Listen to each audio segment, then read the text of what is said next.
오늘 시험대에 오른 믿음이라는 제목으로 좀 말씀을 나누겠습니다.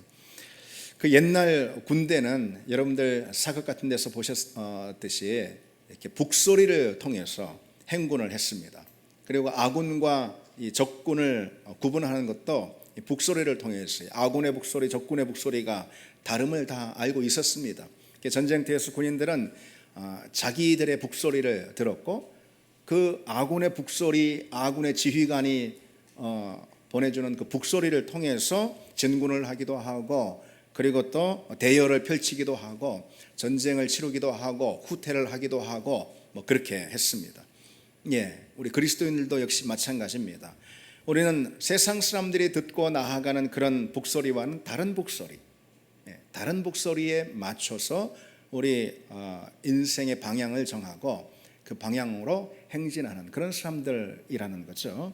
특별히 우리는 무엇보다 말씀의 북소리에 맞춰서 행진하는 그런 사람들입니다. 그저 인생 가는 대로 방향도 묻지 않고, 그리고 의미도 모른 채 세상이 흐르는 그대로 세상 사람들 다 우르르 가는 그 방향대로 가는, 세상에 울리는 북소리에 맞춰서 진행하는 그런 사람들이 아니라는 거죠. 우리가 사는 곳이 여러분 어떤 곳입니까? 세상의 북소리가 크게 들리는, 마치 막 우리 가슴에 울리듯이 세상의 북소리가 크게 들리는 그런 곳에 우리가 살고 있습니다. 이 방향으로 가야 잘 돼, 이게 살 길이야, 이게 행복한 길이야, 그러면서 말이죠, 우리 심장을 두드리듯이 세상의 북소리가 이렇게 울립니다. 그러나 우리가 귀 기울여 들어야 할 북소리는, 정말 귀를 기울여야 할 북소리는 말씀의 북소리죠. 하나님의 말씀의 북소리, 그 말씀의 북소리를 쫓아서 우리 인생의 방향을 잡고, 그리고 또 무엇이 우리에게 하나님께서 원하시는 길이고 사는 길이고 구원의 길인지 여러분 기억하는 그런 우리 다 되기를 바랍니다. 그럼 여러분, 세상의 북소리는 어떤 것일까요?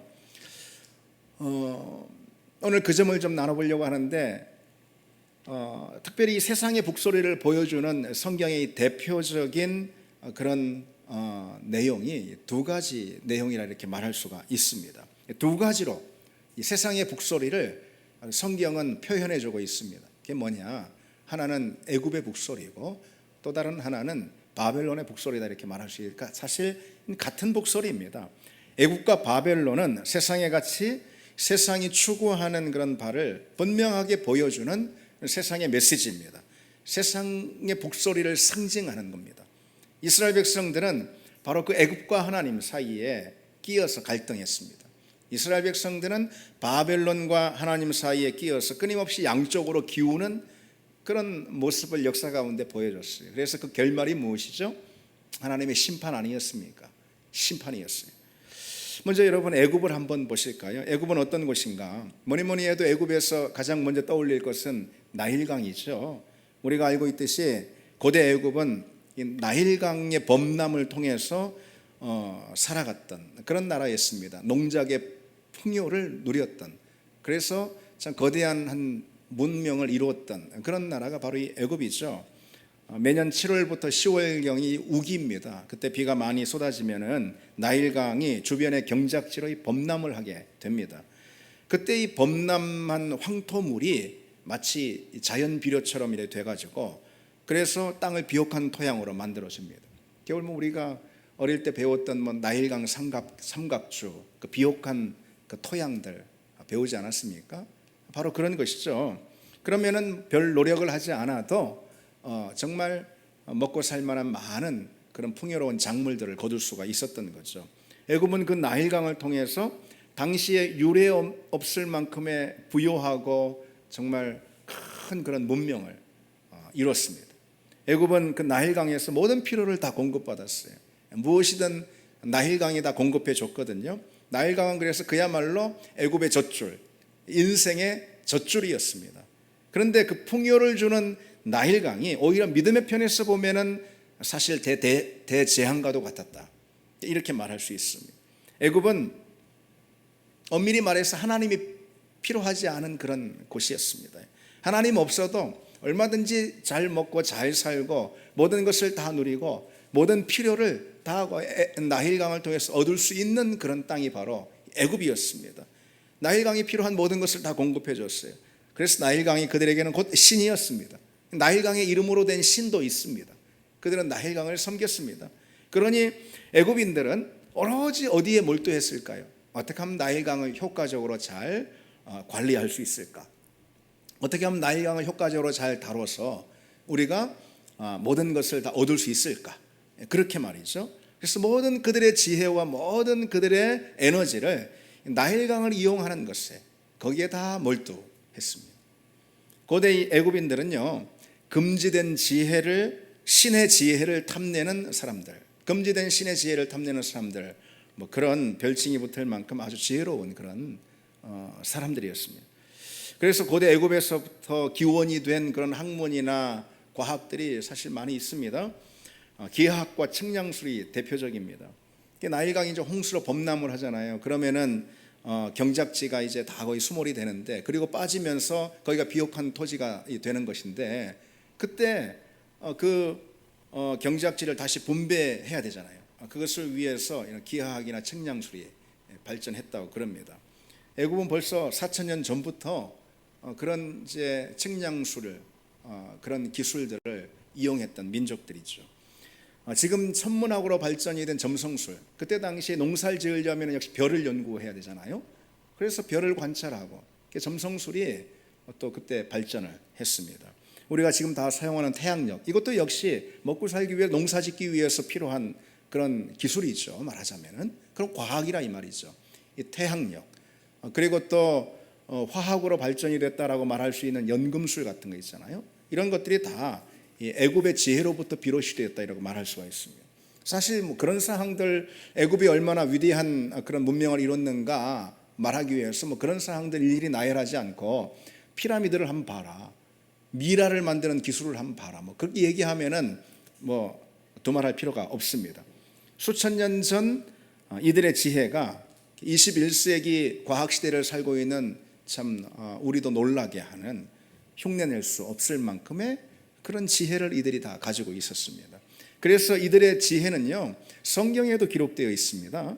열왕기상 4장에 보면 이런 기록이 있어요. 솔로몬의 지혜가 애굽의 모든 지혜보다 뛰어나더라. 사실 이 솔로몬 하면은 지혜의 왕이잖아요. 지혜하면은 누구보다 솔로몬을 떠올리잖아요. 성경이 그렇게 소개하고 있죠. 그런데 그 탁월한 지혜를 가지고 있는 이 솔로몬을 누구에 비교하고 있죠? 애굽의 지혜에 비교하고 있습니다. 이 말은 뭐죠? 성경이 그만큼 애굽의 지혜를 인정하고 있는 거예요. 애굽인들의 지혜를 성경이 인정하고 있죠. 그런데 이제 중요한 것은 애굽 사람들은 바로 그런 지혜를 가지고 어디에다 몰두한 거죠? 어디에 집중한 거죠? 나일강을 어떻게 다룰 수 있을까? 나일강을 통해서 우리는 우리의 필요를 어떻게 채울 수 있을까? 오로지 거기에만 다 몰두했던 거죠. 그처럼 여러분, 세상 사람들은 다 자기만의 나일강을 찾는다, 이렇게 말할 수 있습니다. 그리고 자기 인생의 나일강을 찾게 되면은, 그러면은 그것을 가장 소중한 것으로 여기고 신주단지처럼 붙들고 어떻게 하면 그것을 관리하고 그것을 경영해서 내가 유익을 얻을까, 내가 잘 될 수 있을까, 자기의 이 나일강에 집중하는 것, 그런 게 바로 세상 사람들이죠. 온통 거기에 시간을 쏟고, 그리고 또 에너지를 투자하고 자기 인생의 나일강, 거기에 인생을 겁니다. 그 나일강이 뭡니까 여러분? 여러분들의 나일강 아니요. 세상 사람들의 나일강이 뭡니까? 그건 돈이죠. 물질입니다. 세상적으로 잘 되는 무엇입니다? 성공입니다. 세상의 가치들인 거예요. 세상의 가치들, 세상의 논리를 쫓아서 결국은 얻게 되는 그런 세상의 귀한 것들, 가치들, 좋은 것들, 그게 바로 인생의 나일강이에요. 세상 사람들의. 그게 무엇이든 우리가 하나님보다 실질적으로 우리 삶의 현장에서 더 믿고 신뢰하는 그런 인생의 나일강이 있다면은, 그렇다면은 우리는 사실 하나님을 온전히 섬기지 못하는 것이죠. 그 인생의 나일강이 사실 자기의 하나님이나 마찬가지인지. 애굽 사람들이 그랬듯이 말이죠. 근데 여러분이 이사야서를 보면은 아주 주목할 만한 그런 대목이 나오는데요. 하나님께서 이사야서에 보면은 애굽을 심판하는 그런 심판의 말씀들이 쭉 이어지는 가운데 뭐라고 말씀하시는 대목이 이사야 19장에 있냐면은 바닷물이 없어지겠고 강이 잦아서 마르리라. 여기서 말하는 강은 당연히 나일강을 말하는 것이죠. 나일강이 다 잦아서 마르리라, 이렇게 저주를 퍼부으십니다. 나일강에 대한 심판을 하십니다. 그들이 그토록 믿고 그토록 신뢰하고 그토록 붙들었던 그 나일강, 인생의 나일강이죠. 그것을 향한 저주와 심판을 하나님께서 쏟아부으십니다. 하나님을 의지하지 않고 나일강을, 인생의 나일강을 저마다 붙들고 있는 그 나일강을 하나님은 심판하실 것이다, 이런 것이죠. 그래서 성경은 정말 하나님께서 기뻐하시고 하나님께서 그 인생을 세울 만한 사람이 누구인가 또 말해주고 있는데, 그 시편 기자를 통해서 이렇게 대비시키고 있어요. 어떻게 해요? 여호와 외에 누가 하나님이며 우리 하나님 외에 누가 반석이요. 아멘. 여호와 외에 누가 우리 하나님이 되시고 우리 하나님 외에 누가 우리의 반석이 되겠느냐. 여러분, 우리 인생의 나일강이 세상 사람들처럼 저마다 믿고 쫓는 그런 것이 되지 말아야 되겠죠. 우리는 다른 사람들로 부름을 받았습니다. 우리는 오직 여호와 하나님만을 붙들고 그분만을 우리 인생의 반석으로 삼는 사람들로 초대를 받았습니다. 자, 두 번째 하나 더 보실까요? 성경이 이제 보여주고 있는 그런 대표적인 세상의 가치를 말하는 그런 상징, 바로 바벨론입니다. 애굽과 더불어서 이 바벨론이에요.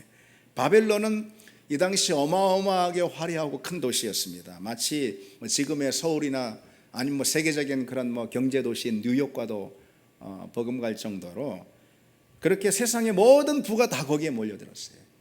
바벨론으로 세상의 모든 부는 다 모여들었습니다.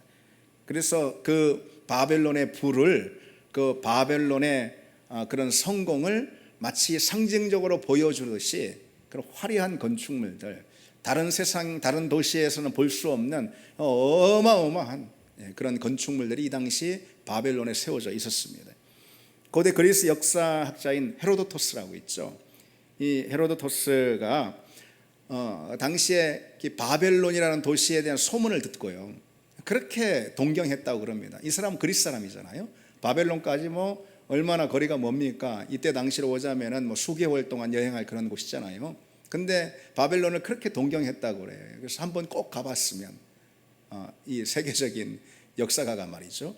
그래서 결국은 갔습니다.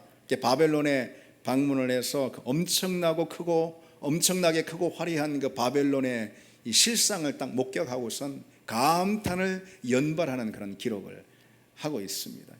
이 바벨론은 돈과 물질이 넘쳐났죠. 세상에 화려한 모든 것들이 다 거기에 집중해 있었어요.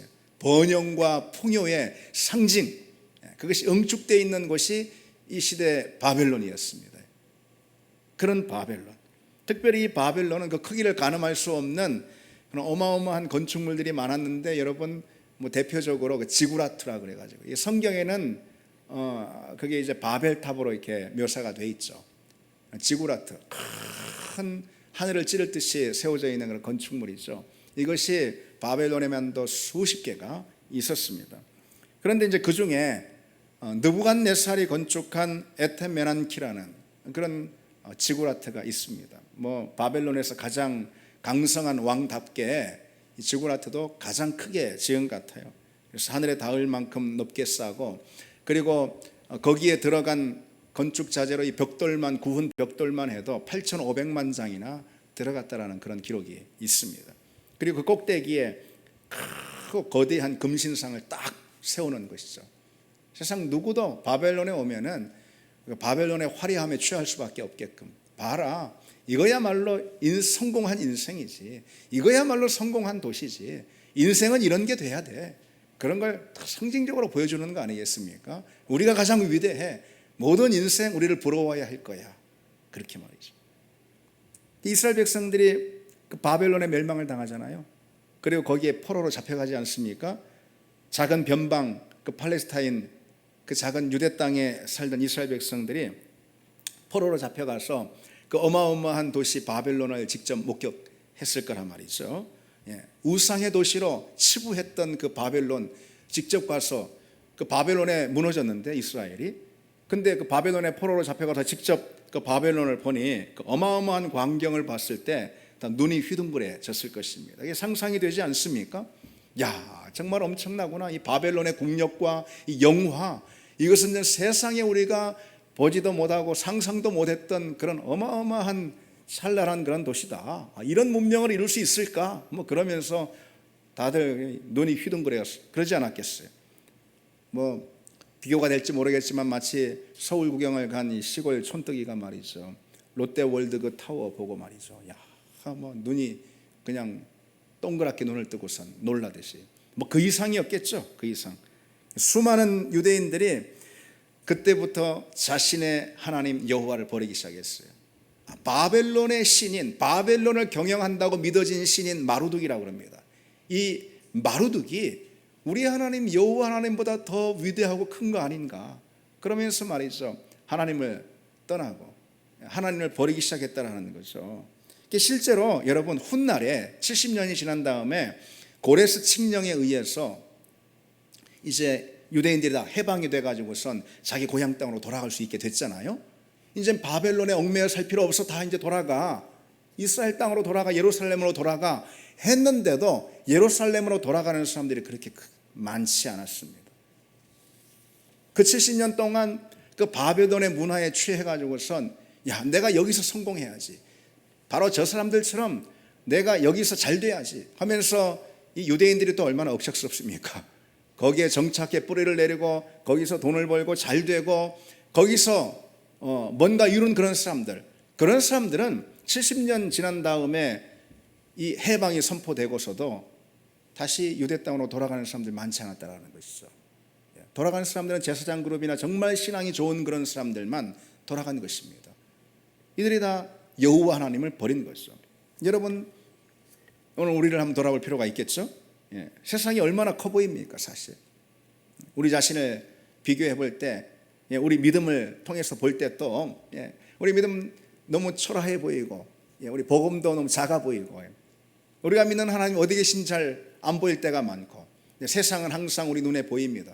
너무 커 보이고 웅장해 보이고 대단해 보이고 그럽니다. 모든 돈이 모이고 좋은 것들이 다 있고 누릴 수 있는 모든 것들이 다 모여있는 그 세상 한복판에 우리가 살다 보면은 어느새 마치 세상이 천국처럼 여겨집니다. 정말로 여기서 잘 되기만 하면은, 여기서 성공하기만 하면은 그러면은 뭐 세상이 천국이지 뭐 또 바랄 것이 있는가, 이런 생각이 들 때도 있습니다. 여러분 어떠십니까? 여러분 어떠십니까? 세상에서 성공하기만 하면은 뭐 그보다 좋을 일이 어디 있겠는가. 세상이 하나님보다 더 좋아 보이고 더 커 보일 때가 솔직한 심정으로 많이 있습니다.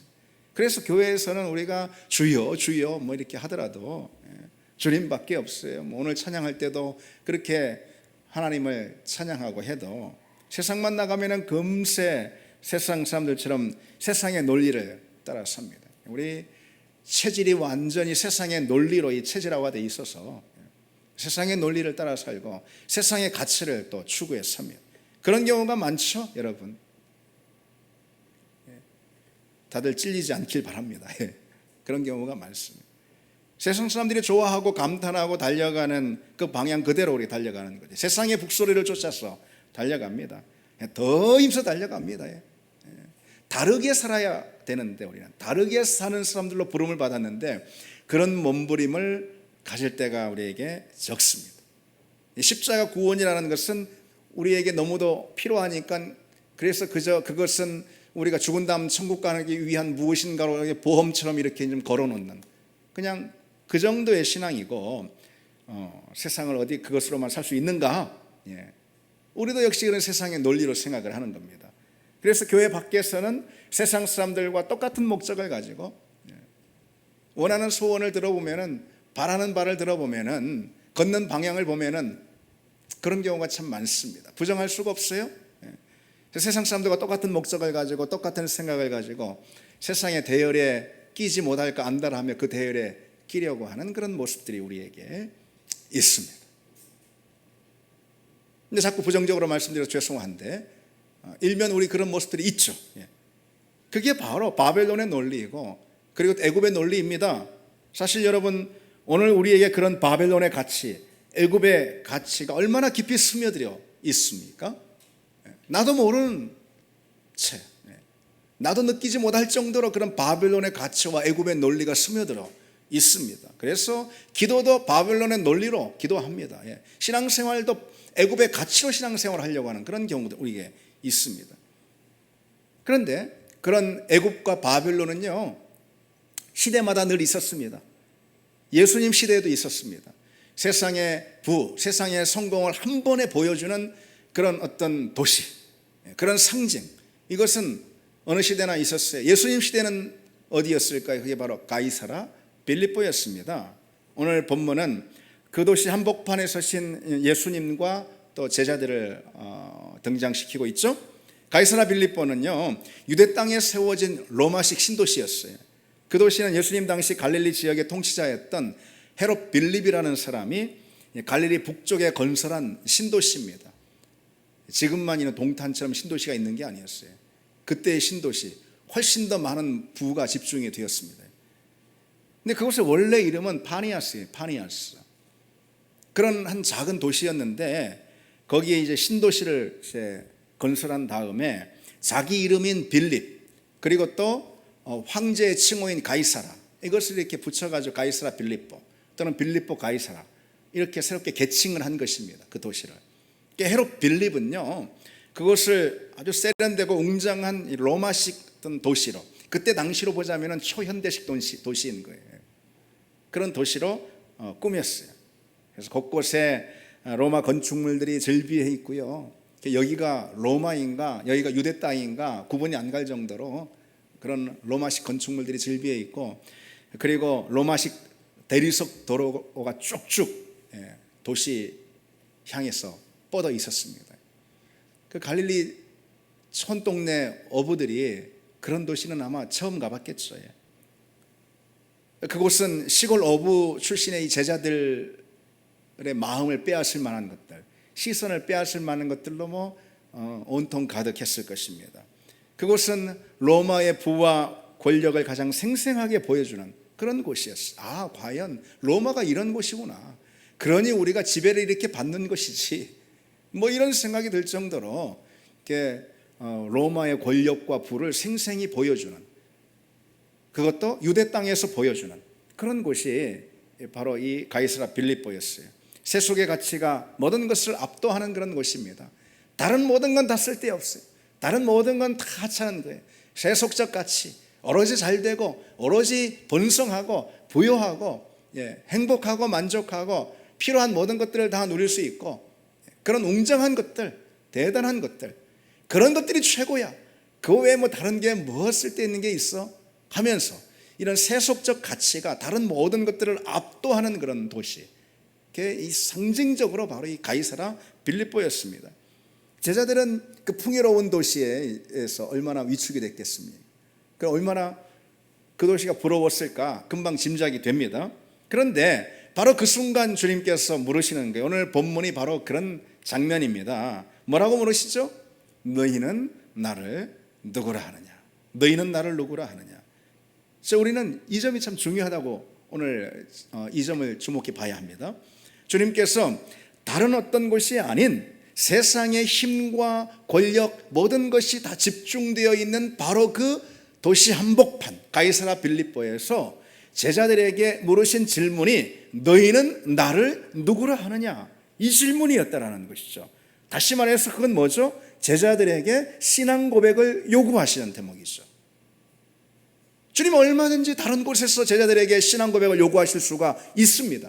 그런데 모든 세상의 부와 모든 좋은 것이 다 집중이 된 그 가이사라 빌립보를 일부러 방문하셔서 그 한복판에서 너희는 나를 누구라 하느냐 물으셨던 거예요. 우리가 잘 알듯이 마태복음 16장, 그게 이제 오늘 마가복음 8장의 같은 병렬 구절입니다. 똑같은 내용이라는 거예요. 그 마태복음 16장에서 베드로에게 역시 물으시잖아요. 제자들에게 물으시잖아요. 그때 베드로가 뭐라고 답하죠? 주는 그리스도시요 살아계신 하나님의 아들이시니이다. 이 유명한 신앙 고백이 바로 그 장면에서 등장을 한 겁니다. 근데 사실 가이사라 빌립보라는 곳은요, 복음서를 보면 예수님께서 제자들과 딱 한 번 방문하신 곳이에요. 이곳은 제자들이 거하고 있었던 그 갈릴리 호수 그 지역으로부터 북쪽으로 한 40km 정도 떨어진 굉장히 먼 곳이죠. 근데 물론 갈릴리 지역입니다. 근데 그쪽 북쪽 지역인 거예요. 그 북쪽 지역은 상당히 헬라화되어 있었습니다. 다시 말해서 성경적으로 보자면 세속화되어 있었어요. 예. 거기에 많은 유대인들이 살고 있었는데 그 유대인들도 다 세속적인 유대인이었습니다. 근데 그곳에 이 헤롯 빌립이 가이사라 빌립보를 건설한 거죠. 주님께서 일부러 그곳을 방문하신 거예요. 그리고 그곳에서 행하신 일이라고는 다른 게 없어요. 다른 어떤 걸 뭐 행하셨다 그런 게 없어요. 무엇을 유일하게 행하신 거죠? 신앙 고백을 물으신 것입니다. 너희는 나를 누구로 하느냐? 그때 이 베드로가 주는 그리스도 신이다 이렇게 대답하죠. 사실 주님께서 갈릴리 이 가이사라 빌립보에서 한 주간 머무시는 걸 볼 수 있어요. 근데 한 주간 뭘 했을까요? 한 주간 분명 제자들에게 정말 낯선 것, 정말 자기들이 상상도 못했던 그런 신도시, 로마식 화려한 그런 세상의 성공을 보여주는 그런 도시를 아마 샅샅이 다 보여주셨을 거예요. 제자들이 얼마나 눈이 휘둥그레서 거기를 받겠습니까? 그렇게 하고선 그 제자들에게 요청하시는 대목이 바로 이 신앙 고백이죠. 너희는 나를 누구로 하느냐? 신앙 고백을 바로 그 자리에서 요청하세요. 그게 뭘 말해주는 것일까요, 여러분? 그 점이 중요하지 않겠습니까? 우리 신앙 고백이라는 것은 그처럼 세상의 부와 영광 한복판에서 고백이 될 때 그게 진정한 신앙 고백이다. 진짜 신앙 고백이다. 그걸 말해주는 거죠. 그래서 주님은 일부러 가이사라 빌립보까지 제자들을 이끌고 가셨어. 다른 거 하신 게 없어요. 그 한 질문을 하시기 위해서 너희는 나를 누구로 하느냐? 그 신앙 고백을 묻기 위해서 일부러 그곳에 가셔서 일주일간 그 화려한 도시를 다 보여주신 것입니다. 세상의 힘과 그리고 부와 화려함 한복판에서 오직 예수 그리스도만이 우리의 참된 왕이 되시고 참된 주가 되십니다 라고 고백할 수 있는 그 고백, 그것이 진짜 고백이라는 것이죠. 이 세상의 힘과 화려함이 있는 한복판에서 예수 그리스도라면 그 모든 것도 나는 다 배설물처럼 여길 수 있습니다 라고 고백할 때 그 고백이 진짜 믿음의 고백이 된다라는 거죠. 왜냐하면 그런 믿음은 세속의 가치를 거스르는 용기가 필요하기 때문에 그렇습니다. 우리가 여러분 이 점을 기억해야 되겠죠. 우리가 힘들고 약해져 있고 그리고 지쳐서 힘들 때, 광야에 우리가 놓여 있을 때, 어려울 때, 문제를 만났을 때, 장애 가운데 있을 때, 그때 우리가 예수님을 주로 고백하는 것은 그렇게 어려운 것이 아닐 수 있습니다. 사실 그렇습니다. 물론 그런 믿음도 복되지만은 어쩌면 큰 믿음이 필요한 것은 사실 아니라 이 말이죠. 내가 힘들고 지치고 광야의 깊은 곳 수렁에 빠져 있을 때 예수님을 붙들지 않을 사람이 사실 누가 있겠습니까? 그러면 다 예수님을 찾습니다. 주님만이 나의 구주가 되십니다. 나는 주님을 붙들겠습니다. 뭐 너나 없이 다 그렇게 한다 이 말이죠. 그래서 그 유명한 신학자 유진 피터스는 세상에서 가장 종교적인 장소는 교회가 아니라 병원과 전쟁터다, 뭐 그렇게 말한 바 있습니다. 사실 그렇습니다. 믿음을 가장 많이 불러일으킬 수 있는 자리가 어디냐? 위기에 처했을 때, 총탄이 날아올 때, 몸이 쇠약해 병들어 병상에 누웠을 때, 아프고 병든 자리, 인생에서 힘든 그런 자리, 거기서는 하나님을 찾지 말라고 해도 다 찾습니다. 왕성한 인생의 활동들을 다 보내고 늙어 지쳐서 병상에 누웠을 때, 그래서 의식이 가물가물할 때 누구든 다 하나님을 찾습니다. 누구든 다 구원자를 찾습니다. 그렇습니다. 그렇기 때문에 그런 것은 사실 진짜 믿음이라고 말하기보다는 어떤 우리 본능 가운데 있는 의존성이다, 뭐 이렇게 말할 수도 있습니다.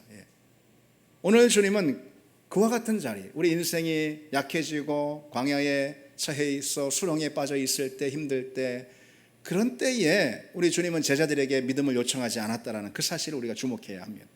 화려한 세상 한복판에 내가 이것을 다 가졌으면 좋겠다라는 그런 마음이 그냥 너무나 막 들 때, 그런 가이사라 빌립보에서 주님은 제자들에게 신앙 고백을 요청하신 거예요. 믿음을 요청하셨어요. 오늘도 주님 우리에게 묻고 계십니다.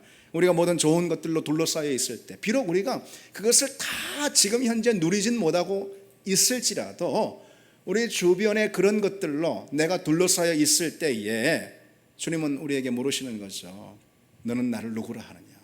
그때 그 모든 것을 내가 다 버리고서도 오직 주님만 얻기를 원하는 그런 주님으로, 그런 하나님으로 우리가 고백할 수 있느냐는 거죠. 다른 모든 것을 다 배설물로 여기고 다 모든 것을 잃을지라도 내가 주님만큼은 결코 잃을 수 없습니다. 주님이 나의 최고봉이 되십니다. 주님이 나의 주요 참된 왕이 되십니다 라고 바로 그와 같은 자리에서 우리는 고백할 수 있느냐는 거죠. 세상의 북소리가 우리 가슴을 울리듯 크게 울리는 그 자리에서 세미하듯 우리에게 말씀하시는 하나님의 말씀 가운데 우리가 진정 주님을 참된 우리의 주로 왕으로 고백할 수 있겠냐는 것입니다. 과연 그럴 수 있는 여러분 되기를 바랍니다. 과연 그런 참된 믿음을 갖는 여러분 되기를 바랍니다.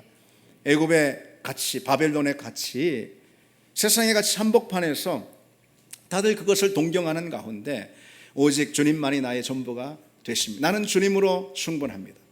나는 주님으로 같이 한번 해봅시다. 나는 주님으로 충분합니다. 그 고백이 우리에게 있기를 바랍니다.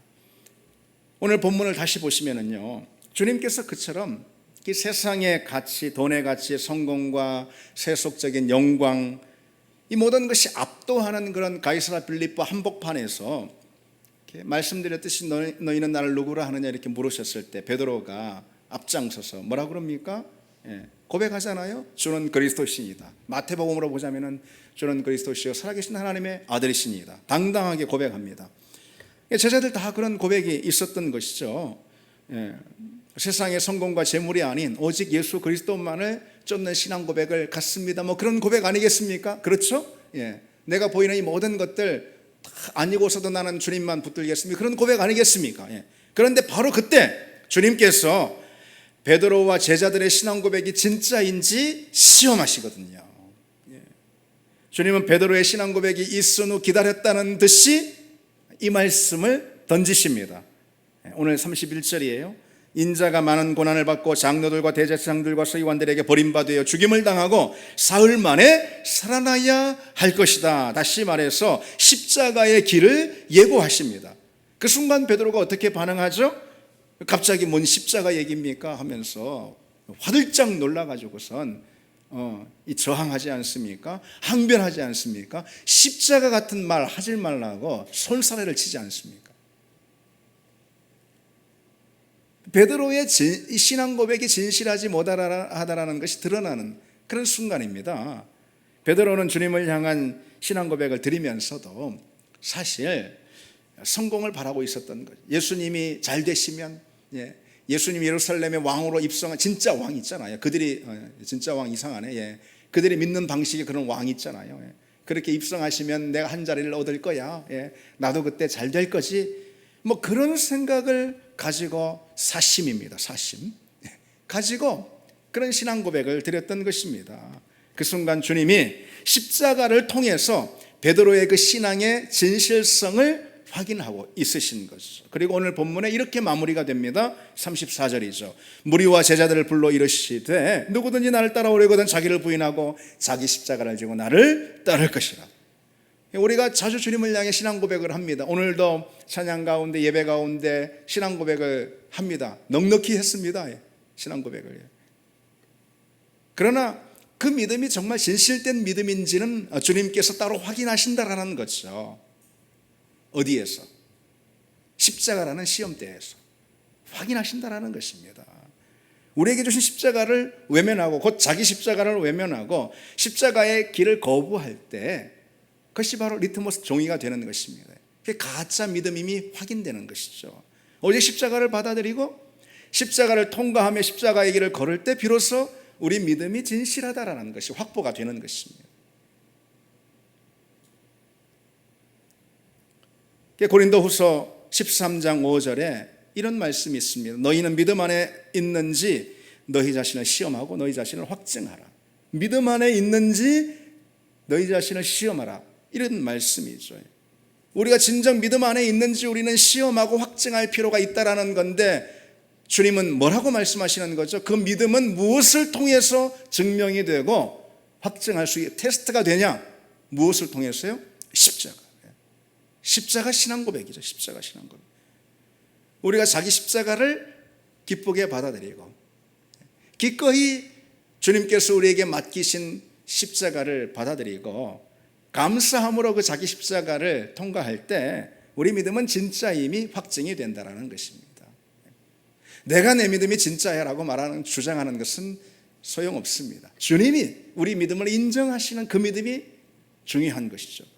그럼 여러분, 십자가, 곧 자기 십자가는 무엇을 의미하는 것일까요? 주님을 따를 때 계산이 되는 모든 비용, 이게 자기 십자가입니다. 한마디로 말해서 주님을 따를 때는 비용, 코스트가 들어갑니다. 주님이 말씀하셨어요. 그래서 주님을 따르려 하는 제자들에게 그 비용을 계산하라 까지도 말씀하셨어요. 그게 망대 비유이고 복음서에 나오는 전쟁을 치르러 나가는 임금의 비유 아니겠습니까? 비용 계산하지 않고 그냥 망대 줬다가 비용 없어서 망대 못 지면 그거 다 사람들이 얼마나 사람들에게 부끄러운 일이 되겠느냐? 그래 말씀하시면서 주님을 따를 때 필요한 비용이, 주님은 그 코스트를 요구하신다는 거죠. 그게 바로 자기 십자가입니다. 주님을 따를 때 마땅히 치러야 할 대가들이 있다는 거죠. 바로 그것이 우리 믿음을 시험한다는 이야기입니다. 여러분, 세상적으로 인간적으로 볼 때는 우리에게 손해가 있을 수 있습니다. 우리에게 손해로 계산되는 것이 있을 수 있습니다. 그런데 그와 같은 것이 우리에게 전혀 없다면 그건 믿음 생활이라고 말할 수가 없다는 것이죠. 진짜 믿음이 아니라는 것입니다. 어떤 사람은 신앙생활하면서 전혀 대가나 비용 치르지 않으려고 합니다. 주님은 우리 위해서 십자가를 달게 주셨는데 우리는 주님의 우리에게 베푸신 그 선물, 구원의 선물을 얻기 위해서 아무런 대가를 치러야 하지 않습니다. 자기 십자가가 없다 이런 얘기죠. 그저 손익계산에 너무 빨라서 익숙해가지고 말이죠.